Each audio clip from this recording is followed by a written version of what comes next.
hiring team members, scaling the business, the transition to a CEO. I'm going to unpack the entrepreneurial journey for you. Making decisions, it creates action.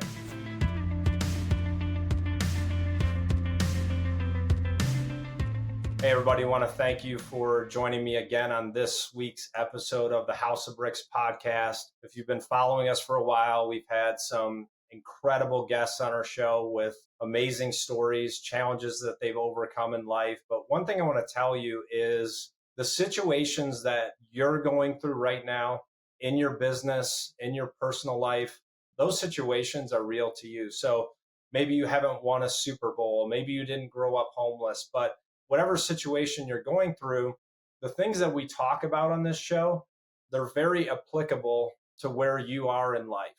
I don't want you to get discouraged on the journey because you never know what one closed door may lead to in terms of another door being open. So stay committed to following our show. If you haven't watched our other episodes, I want you to go back and watch them because they're truly inspiring. I'm getting text messages almost every day, and they're continuing to build of people being impacted, lives being changed, businesses being changed. And that's what the House of Bricks is all about. Today's episode, it's a little different style. I'm not in the studio, but some of the people that have reached out to me wanted to get more information specific to their business and how they ensure they have a strong foundation and their position for growth, because foundations are not very exciting to build. They take a long time. It's a very laborious and mundane process, but the stronger your foundation, the better your position to withstand whatever vision, dream, and goals that you're trying to accomplish. As you know, my background, been an entrepreneur for 25 years. I've been in the business game for decades. I've watched businesses succeed. I've watched businesses fail, and I want to unpack for you the entrepreneurial journey that we're all on in life. And when I say entrepreneur, it doesn't mean that you just started a business. You don't even have to have your own business, but you can still have an entrepreneurial mindset. In order to unpack this for you, I've got a couple questions that you have to ask yourself, and more importantly, you'd be ready to listen to the answers and then take action. I'm sure you've heard the quote, where there's no vision, the people will perish. And that will happen in your own life as well. So you have to ask yourself, where do I want to go? I'm the architect. I'm building my house, my story.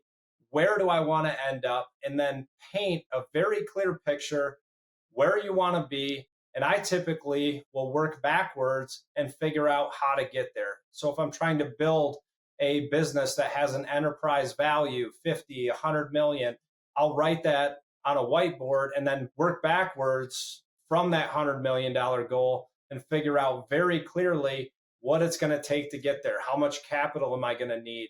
How big does my sales team have to be? What is the marketing strategy? What's my go-to-market strategy? The three pivotal questions that I want to ask you today, and you have to ask yourself, is where do I want to go? How am I going to get there? And most importantly, am I up for the task at hand? Do I have the risk tolerance for it? Those are the three questions we're going to talk about today. When we talk about where you want to go, it comes down to a decision that only you can answer. Are you building a solopreneur type business, a lifestyle business that gives you flexibility with your time? You get to spend more time with your kids. You can play golf. You can vacation. Great business model, but you may have different aspirations in mind. You may want to transition from a solopreneur to an entrepreneur, start hiring team members. You start scaling the business. And then the next step in that process is the transition to a CEO. Again, there isn't a right answer, but you have to know what your long-term goals are. Now that you've decided where you want to go, you have to decide how are you going to get there. And a lot of entrepreneurs or people starting a business or even writing a business plan for an enterprise company, it's great to have a plan, but I call it analysis paralysis, where people are spending too much time on how they're going to get there. You have to get to market. You have to get an MVP product, and the best source of information on how you need to scale and improve your product. It doesn't come from sitting in a boardroom and making PowerPoint slides. That feedback actually comes from the customer.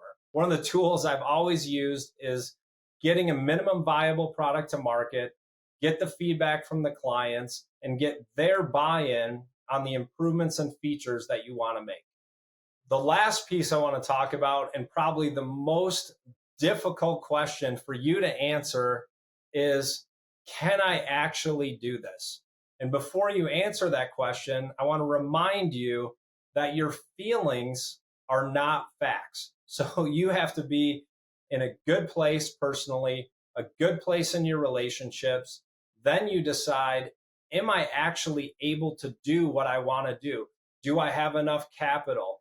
Do I need to raise capital? Have I put the right team in place? And then you, as the leader, as the entrepreneur, you have to make the commitment that says, yes, I'm able to do this, because that is what is going to prevent you from quitting when you want to quit. Having started 5 businesses, I've learned to understand the importance of understanding that which season I'm in. And I communicate that to my wife, like, hey, we're in a harvest season. I don't have to work as much. We're reaping the rewards of the seeds we planted earlier. I may be in a building season, which means less time for the family, more time at work. And when you're gaining in one area, there has to be a loss in another. So if I'm focusing on my business and building my business, then I don't have as much time for my family. If I'm spending all my time with my family, then I'm not focused on growing my business.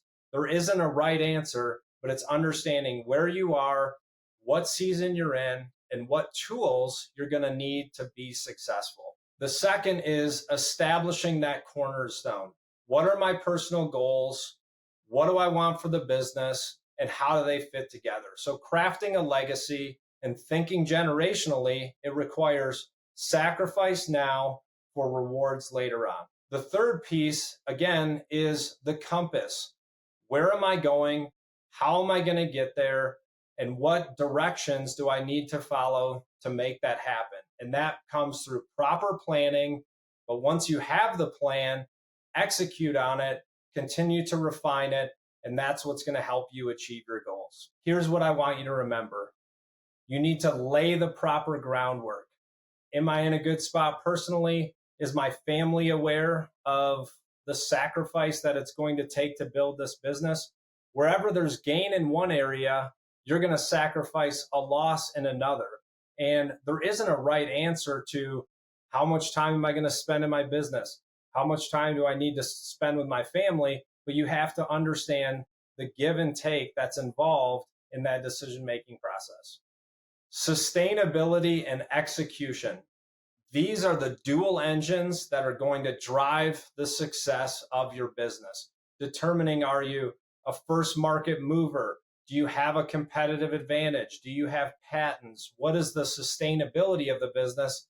And then with that sustainability, being able to execute, these two engines are going to be what drives your business forward. As we wrap up our time together today, I'm going to leave you with one other thing, and that is the mastery of execution.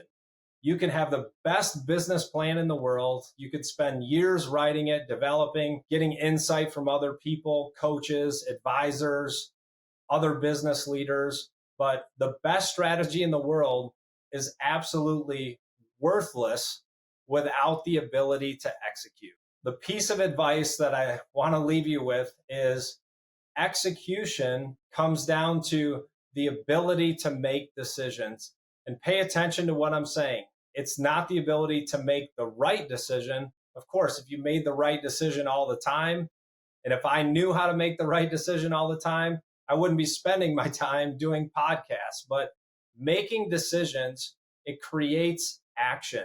And that action will create feedback for your business, for you as the entrepreneur, as the leader. And again, when I use the word entrepreneur, it's an entrepreneurial mindset. Even if you're at a Fortune 500 company, even if you're a solopreneur, a real estate agent, a financial advisor, we all have the ability to think like an entrepreneur. So ask yourself, where do I want to go? How am I going to get there? And can I do it?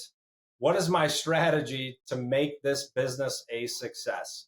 I want to thank you for joining me again on today's House of Bricks podcast. Little different style. And if I was coaching you, I wouldn't want you to spend hours and hours listening to podcasts either. So we've tried to make these very short, impactful. I coach people all the time. You can only process and implement so much information. So it's taking these little pieces of advice, putting them into action, and continuing to make progress. If this episode inspired you, please share it with other people. We're trying to build our community. We want like-minded people to be a part of the House of Bricks movement, and I'm looking forward to seeing you next week.